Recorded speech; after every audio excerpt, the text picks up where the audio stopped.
इस कहानी के कल वाले भाग में आपने देखा कि कैसे मुन्ना चिड़ा टीना चिड़िया से शादी कर लेता है और कैसे टीना चिड़िया घर आते ही अपनी पड़ोसन गोरी कव्वी को जली कटी बातें सुनाती है।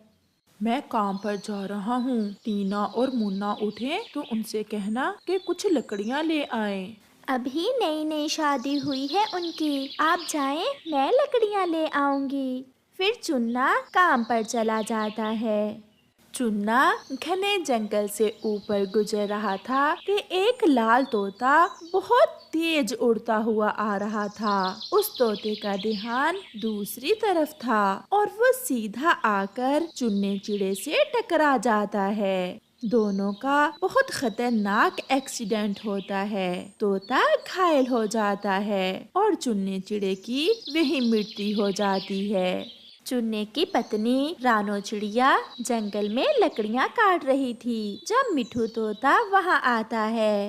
रानो, रानो, बहुत बुरा हुआ, बहुत बुरा हुआ। क्या हुआ मिठू, आप इतने घबराए हुए क्यों हो? आपके पति मर गए हैं। ये सुनकर रानो चिड़िया का तो दिल फट जाता है। क्या मिठू, ये क्या कह रहे हैं? वो तो अभी कुछ देर पहले काम पर गए थे। लाल तोता तेजी से उड़ता हुआ आ रहा था कि दोनों का एक्सीडेंट हो गया। रानो चिड़िया रोने लग जाती है और रोती हुई वापस अपने घर आती है। क्या हुआ भाभी, आप रो क्यों रही हैं? आपके भाई मर गए हैं, उनका एक्सीडेंट हो गया है। ऐसा कैसे हो सकता है? आपको किसने बताया है? मिठू बता कर गया है मुझे। कल मैंने देखा, जेठ जी उड़ते भी बहुत तेज थे, थोड़ा ध्यान भी रखना चाहिए उड़ते हुए। कुछ दिन ऐसे ही गुजर जाते हैं। अब घर में खाने के लिए भोजन भी बहुत थोड़ा रह गया था, क्योंकि उस घर में कमाई करने वाला तो केवल चुन्ना ही था जो अब मर गया था। इसलिए रानो चिड़िया बहुत परेशान थी। मुन्ने, जितने पैसे आपके भाई के जमा थे सब खत्म हो गए हैं। अगर वो जिंदा होते तो कभी आपको काम पर ना जाने देते, मगर अब आपको कुछ करना होगा। मैं जा रहा हूँ भाभी, मैं भी यही सोच रहा था कि मुझे काम पर जाना चाहिए। पति जी, आप काम पर जाएं और मैं अपनी माँ से मिलाती हूँ। हाँ, आप माँ जी से मिल आना। फिर मुन्ना काम पर चला जाता है और टीना अपनी माँ से मिलने चली जाती है। रानो, अब आप पर बड़ी परीक्षण आने वाली है। पहले तो आपके पति कमाते थे और अब टीना से बर्दाश्त नहीं होगा कि उसके पति की कमाई आप खाओ। गौरी, जो भी हो, मुन्ना टीना की बातों में आने वाला नहीं है। मैंने सब होते देखा है और वो टीना चिड़िया तो बड़ी शैतान चिड़िया है। उधर टीना भी अपनी माँ के पास पहुँच चुकी थी। अब वो तुम्हारी जेठानी क्या तुम्हारे साथ में रहेगी? हाँ माँ, और मैं क्या करूँ उसका? पति जी तो मेरी सब बातें मानते हैं, मगर मेरे कहने पर उसे घर से नहीं निकालेंगे। उस विधवा को किसी तरह अपने घर से निकाल दो। कल तुम्हारे भी बच्चे होंगे। तुम्हारा पति अपने बच्चों को पालेगा या उस बूढ़ी चिड़िया का पेट भरेगा? मैं करती हूँ माँ पति जी से बात। अगर ना माने तो 2-4 दिन के लिए मेरे पास आ जाना, फिर देखना वो कैसे निकालेगा उस चिड़िया को घर से। शाम हो जाती है। मुन्ना भी काम से घर वापिस आ जाता है और उसकी पत्नी टीना भी अपनी माँ से मिलकर आ गई थी। पति जी, एक बात करनी थी मुझे। बताएं बताएं टीना, क्या बात है? आप अपनी भाभी को कहीं अलग घर क्यों नहीं ले देते? ऐसा कैसे हो सकता है? जिस भाभी ने मुझे माँ बनकर पाला, आज मैं उसे ही घर से निकाल दूं? तो फिर मुझे अलग घर ले दें। मैं नहीं चाहती कि मेरे आने वाले बच्चों पर उस विधवा का साया पड़े। दूसरे कमरे में बैठी रानो चिड़िया सब सुन रही थी। वो रो रही थी और समझ गई थी कि अब इस घर में उसके दिन थोड़े ही हैं। मेरी बात का जवाब दें। मैं अलग घर कहाँ से ले दूँ तुम्हें? मेरे पास इतने पैसे नहीं हैं। तो फिर मैं अपनी माँ के पास चली जाती हूँ। मुन्ना चुपचाप लेटा हुआ था और फिर वो सब सो जाते हैं। दूसरे रोज मुन्ने की भाभी ने अपना सामान बांध लिया था और वो कहीं जाने के लिए तैयार थी। भाभी, ये क्या, आप कहीं जा रही हैं क्या? हाँ मुन्ने, मैं जा रही हूँ। पति जी, जाने देना, जिठानी जी को थोड़ा घूम फिर कर दिल हल्का हो जाएगा। आप चिंता न करें देवरानी जी, मुझे पता चल गया है कि आप कभी मेरी बेटी नहीं बन सकती हो। आप मेरी देवरानी ही हो। मैं इस घर में अब कभी लौट कर नहीं आऊंगी। मैंने आप दोनों की सारी बातें सुन ली थी। तो क्या बुरी बात की थी मैंने? सच ही तो कहा था। इसलिए मैं जा रही हूँ। फिर रानो चिड़िया वो घर छोड़कर चली जाती है। मुन्ना उसे रोकना तो चाहता था, मगर अपनी पत्नी के डर से वो ऐसा नहीं कर पाता। वो तो एक मूर्ति बना खड़ा था। पति जी, अब रोने ना लग जाना, 1-2 दिन में सब ठीक हो जाएगा। चलो हम इकट्ठे बैठकर चाय पीते हैं। गौरी कव्वी रानो चिड़िया को जाते हुए देख लेती है और उसे रोक लेती है। कहाँ जा रही हो रानो? और ये सामान क्यों उठाया हुआ है? वही हुआ जो आपने कहा था। मैंने वो घर खुद ही छोड़ दिया है। मैं नहीं चाहती कि मेरी वजह से टीना मुन्ने को छोड़कर अपनी माँ के पास चली जाए।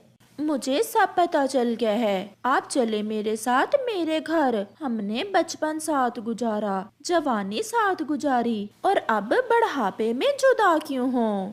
फिर गौरी कव्वी रानो चिड़िया को अपने साथ अपने घर ले जाती है। वो रिश्ते जिन्हें एक दूसरे से बहुत प्यार था, वो टूट चुके थे। रानो चिड़िया ने जिस मुन्ने को अपनी जान से भी बढ़कर प्यार किया था, आज उसी मुन्ने के बिना वो जी रही थी। और टीना चिड़िया क्या रानो को घर से निकालकर खुश रहती है, ये तो समय ही बताएगा।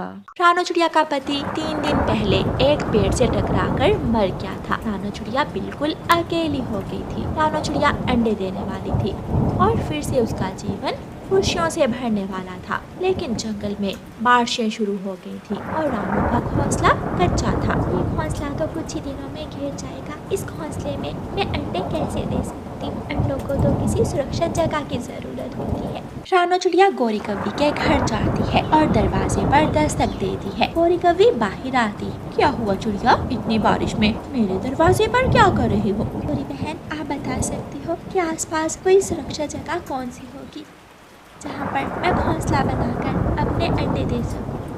रानो, तुम पहले घोंसला बनाओगी फिर अंडे दोगी, लेकिन मेरी नज़र में पहले ही एक घोंसला है और वो है भी खाली। तुम वहाँ जा सकती हो। क्या आप सच कह रही हो गौरी बहन? हाँ हाँ, पहाड़ों के पास एक घोंसला है, वो है भी मजबूत। आराम से वहाँ जाओ और अंडे देने तक वहीं रहो। आपका धन्यवाद गौरी बहन। गौरी वापस घर के अंदर आ जाती है। कौन आया था गौरी? रानो चिड़िया आई थी, मुझसे पक्के घोंसले का पूछ रही थी, तो मैंने उसे बता दिया कि पहाड़ों के पास पक्का घोंसला है, वहाँ चली जाओ। लेकिन गौरी, वो तो चील का घोंसला है। हाँ, तो मैंने ठेका उठा रखा है सबको ठीक मशवरे देने का। एक तरह से मैंने रानो का भला ही किया है। तुमने उसको चीलों के पास भेज दिया, इसमें उसका क्या भला? बेचारी इतनी मुश्किल से अंडे देती, उनको अकेले पालती, इतनी मुश्किलें उठाने के बाद भी उसे मर ही जाना था। मैंने तो उसकी मुश्किलें कम कर दी। उधर रानो चिड़िया चील के घर चली जाती है। वहाँ हर जगह अंडों के छिलके बिखरे पड़े थे। लगता है यहाँ और भी पक्षियों ने अंडे दिए थे। पहले मैं इस जगह को साफ कर देती। थोड़ी देर बाद चील वहाँ आ जाती है। चील को रानो को देखकर बहुत गुस्सा आता है। हो तुम, और मेरे घोंसले में क्या कर रही हो? मैं रानो चिड़िया हूँ।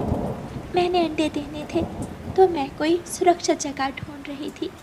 अगर ये आपका घोंसला है तो मैं यहाँ से चली जाती। चील दिल में सोचती है, ये चिड़िया तो अंडे देने वाली है, पहले मैं इसके अंडों को खाऊंगी, और फिर इसको खा जाऊंगी। डबल डबल भोजन मिल जाएगा मुझे। चिड़िया, मैं भी एक माँ हूँ और मैं दूसरी माँ का दर्द समझ सकती हूँ। तुम्हारे जब तक अंडे नहीं हो जाते तुम यहाँ रह सकती हो, मैं अपने दूसरे घोंसले में रह लूंगी। चील की बात सुनकर रानो चिड़िया खुश हो जाती है। कुछ दिनों बाद रानो चिड़िया अंडे दे देती है। अब इन अंडों से मेरे प्यारे प्यारे बच्चे निकलेंगे और मेरा जीवन फिर से खुशियों से भर जाएगा। अब मैं इस घोंसले में नहीं रह सकती, मुझे अपने लिए कोई दूसरा घोंसला ढूंढना होगा। रानो चिड़िया बाहर मजबूत घोंसला ढूंढने चली जाती है। रानो चिड़िया के जाते ही वहाँ चील आ जाती है। वाह चिड़िया, मेरा भोजन तैयार कर दिया। कितना मजा आएगा चिड़िया के अंडे खाने का। लेकिन पहले मैं पानी पियाऊं, प्यास बहुत लग रही है, फिर बाद में आकर अंडे खाऊंगी। कालू, अब तक तो चील ने रानो चिड़िया को खाकर उसे हजम भी कर लिया होगा। तुम्हें यकीन नहीं आ रहा तो जाकर देख लो। चलो फिर चलकर देखते हैं। तुम पागल तो नहीं हो गई? अगर चील ने हमें पकड़ लिया तो? कितने डरपोक हो तुम, मैं तो जा रही हूँ। अच्छा रुको तो, मैं भी चलता हूँ साथ। फिर कालू कौवा और गोरी कौवी चील के घोंसले की तरफ चले जाते हैं। वो अंदर जाते हैं तो वहाँ 2 अंडे पड़े हुए थे। पीछे से रानो चिड़िया भी आ जाती है। कालू, मुझे ही रानो का भूत दिखाई दे रहा है या फिर तुम्हें भी? बहन, मेरा कोई भूत नहीं है, तुम अभी तक मरी नहीं। नहीं गोरी बहन, आपका धन्यवाद, आपने मुझे इतनी सुरक्षित जगह बता दी। यहाँ पर जो चील है वो मेरी दोस्त बन गई है, वो मुझे खाने के लिए भोजन भी ला कर देती है। ये सब आपकी वजह से हुआ है। और मन ही मन सोचती है, अगर चील ने इससे दोस्ती कर ली है तो मुझसे भी कर लेगी, और अगर चील की हमसे दोस्ती हो गई तो सारा जंगल हमसे डरेगा, हर तरफ हमारी दहशत होगी। सुनो रानो, अब तुरंत यहाँ से बाहर निकलो, ये जगह हमारी है। ये क्या कह रही हैं आप गोरी बहन? सुना नहीं तुमने? अगर जल्दी ना निकली तो तुम्हारे अंडे तोड़ दूंगी। रानो बेचारी रोती हुई अपने अंडे उठाकर वहाँ से चली जाती है। चलो कालू जी, हम अपने घर का सामान यहाँ लेकर आते हैं। कालू और गोरी अपने घर जाते हैं और गोरी अपने दिए हुए 2 अंडे उठाती है और कालू कौवा घोंसला उठाता है और चील के घर के अंदर जाकर रख देते हैं। चलो कालू, जल्दी से जाते हैं और बाकी घर का सामान भी उठा लाते हैं। वो दोनों फिर से चले जाते हैं और पीछे से चील आ जाती है।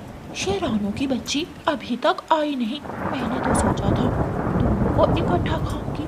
चलो भाड़ में जाए, मुझे क्या। चील दोनों अंडों को उठाती है और अपनी चोंच में डाल लेती है। ताज़ा ताज़ा अंडों का स्वाद, आज तो मज़ा ही आ गया। तभी कालू और गोरी वहाँ आ जाते हैं। तुम दोनों मेरे घोंसले में क्या कर रहे हो? चील बहन, हम आपसे दोस्ती करने आए हैं। उस रानो को तो हमने यहाँ से भगा दिया, वो आपकी दोस्ती के लायक नहीं है। गोरी की नज़र घोंसले की तरफ जाती है। वहाँ गोरी के अंडे नहीं थे। मेरे अंडे कहाँ गए? वो तो मेरे पेट में है।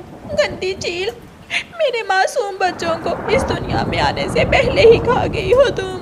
निकल जाओ तुम दोनों यहाँ से, वरना उन दोनों मासूम अंडों के माता पिता को खाने में भी जरा देर नहीं करूँगी।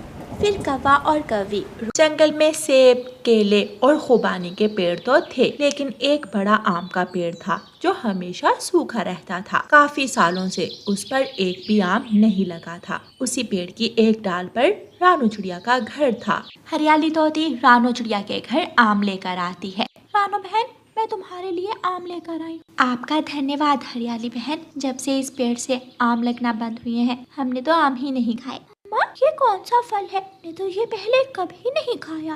बेटा, ये आम है। हम जिस पेड़ पर रहते हैं वो भी आम का पेड़ है। ये बहुत ही मीठा फल होता है। रानो बहन, दूसरे जंगल में बहुत बड़े बड़े आमों के पेड़ हैं, लेकिन वहाँ पर चीलों ने अपना कब्जा जमा रखा है।